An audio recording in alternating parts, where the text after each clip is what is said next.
السلام عليكم ورحمة الله وبركاته. يعطيكم العافية يا أخوان جميعا. كلنا سمعنا عن تعليق مثبت السرعة بالنسبة لللاند كروزر.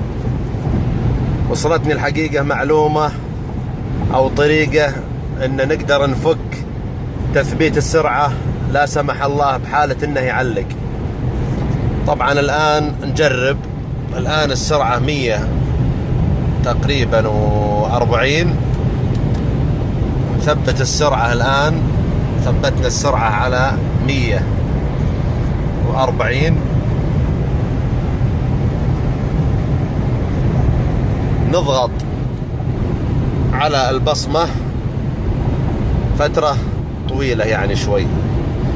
1 2 3 4 5. الآن مجرد أن ضغطنا على البصمة مدة 5 ثواني متواصلة طفت السيارة. الآن طفت السيارة مجرد أن ضغطنا على البصمة 5 ثواني متواصلة. الحقيقة يعني فعلا 100% الطريقة هذه الفك تثبيت السرعة لا سمح الله بحالة انه يعلق لا سمح الله.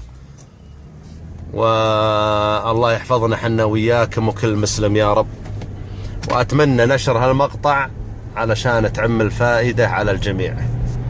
شكرا لكم.